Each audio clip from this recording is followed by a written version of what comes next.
unfortunately, because I'm going to be, spending my time PA with family. But there's going to be some great casters here taking care of you guys while I am absent. Andre, will you be there? I think I'm probably going to be there. There you go. There's one guy. There you go. Bada bing, bada boom.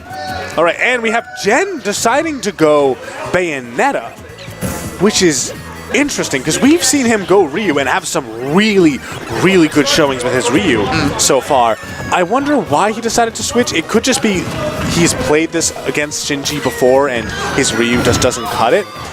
And it could also be like, I don't know, because I feel like the reason in my mind of why you would switch off Ryu against Pac-Man is because you're worried about getting camped out.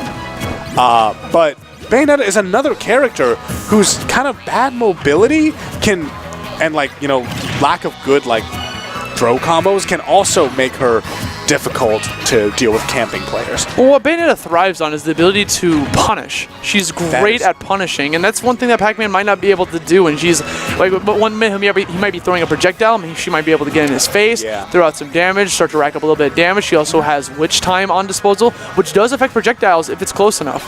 Of course. Like right there, that was a good option. Oh, but Sinji was just a hair too far away, so it did not affect him. Yeah, but I guess one thing is that I know that Pac-Man has a frame 3 nair, which can be very annoying for combo breaking. So Ryu, of course, is also another extremely devastating combo character, but I believe that Bayonetta has more true combos that she can fall back on as opposed to Ryu. And they both kind of have moves that will kill an opponent at 60. What? I would see Jen trying to follow that combo with the makeshift combo from Pac-Man's bell. He did not really know where it was going to send him, though. I mean, I don't blame him, dude. Do you know? That's okay. Jen's going to get hit by that Hydra. He's going to still recover back on the stage. Bayonetta has a pretty free time to get back onto the stage. There's not much Pac-Man can do, but he is going to get hit by that bell. He's going to get hit by that Inky, the Ghost, forward smash. Sends him off stage. And we got Jen to play a little bit of pickup here against Sinji. Now, Sinji's playstyle, he's going to play super campy, as we've been seeing. That's just his style with Pac-Man. But now we got some combos coming from Jen, trying to interrupt the campiness. He's just trying to get in. He's playing a little bit more aggressive than he was the first stock. Yes. I mean, Sinji's campiness, it's very interesting because it's calculated camping. He's one of those players where I love watching him camp because of watching him calculate how he's going to, keep his opponent out. Because what fruit he picks, he has a game plan of what he's going to do. I was about to say Galaxian is for those low percent crazy combos. The Bell is for those, hard reads to get, a kill. And, it's like watching him, his style of camping evolves over the course of the match. Yeah.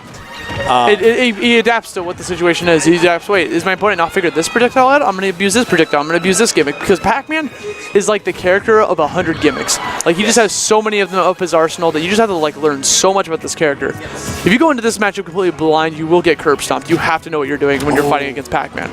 Throws the key the wrong way. That might have been able to decide the game. But we still see Sinji with a very comfortable lead, especially against a character like Bayonetta. All right, there we go. Down tilt up air. And I think at this point, Sinji has to be very mindful that the only way I'd say he could really lose this is if he allows Jen to tack on about 60 to 70% and then gets Witch Time. So that's really, I think, what... At this point, a Witch Time is by far the scariest thing that Bayonetta can do to you. But you know what? That's Pac-Man's Witch Time. He's just gonna throw that bell at you the second time and kill you with the second ghost. He's got bells, he's got ghosts, and that's pretty much Sinji's bread and butter. He's gonna finish off all of these stocks against Jen.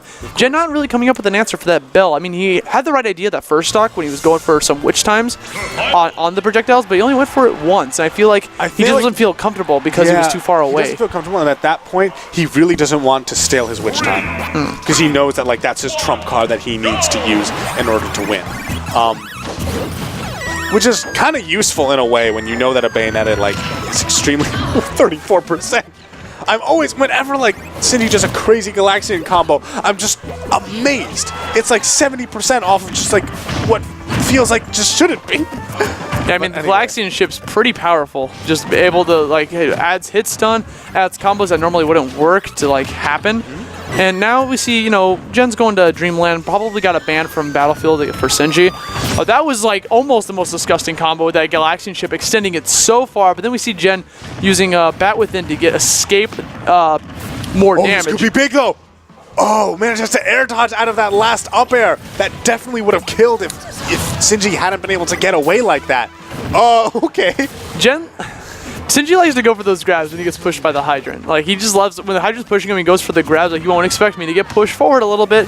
That's like one of the tricks that he has, Yeah, you know, yeah. the one of the 100 tricks that he has. Yeah, that's also great awareness from Jen, knowing that was going to happen, because he spaced himself far back enough that he could get that back air. Yo, he almost died to that hydrant. I know. Like, he barely threw that. Oh my god! That would not have killed anyways. It would but not like have killed. that did rack up some more damage. But the That's apple gonna do it. you gotta watch out for the apple because it actually is a killing projectile and it has like a weird trajectory because it goes diagonally and then it starts bouncing and then Jen just wasn't expecting it. Pac-Man's normals don't kill, but his he has 4 actually if you include hydrant projectiles that can net a kill for him. Oh! Is that trade worth it though? It's okay. It's okay. Jen's still living. And now we see Jen.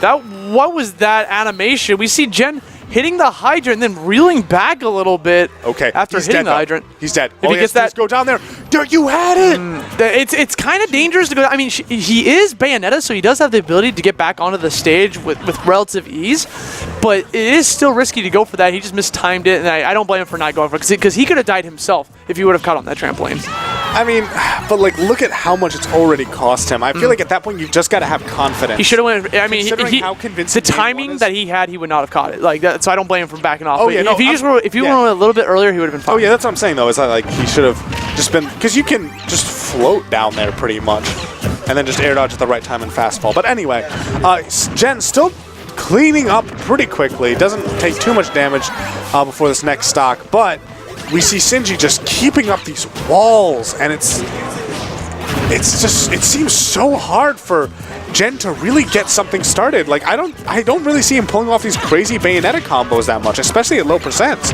Sinji is just doing such a good job of using his projectiles to keep out that side B and the up tilts and down tilts. And once again, we see some more projectile wars coming from Sinji. He's throwing out the hydrant and the bell. A lot of these projectiles are just not doing anything for Jen as he's just trying to find his way in to Sinji's wall here. As he's trying to do all these tricks with the bell now, throwing it and trying to Z-drop it. And now he still has the bell in hand. He's going to probably do some shenanigans with the hydrant as well, but doesn't really get caught in it. We've got Jen trying to get some combos going against Sinji off stage. This is going to be really big for Jen if he gets the kill. Isn't able to sell it out just yet, seeing he was only at 44%. But that would have been huge for Jen if he was able to close that out. At this point, you see Jen actually spending a... Oh, that might be it. No, just barely living. But you see Jen... Oh, he had his jump. That's it. Okay. But that Z-drop bell into Inky. Yeah, the classic. It was the try and true. Amazing ledge guarding coming out from Sinji. And Bayonetta is actually a character that really struggles on ledge. She actually has the worst ledge roll in the game for frame data. It's extremely slow. It's react.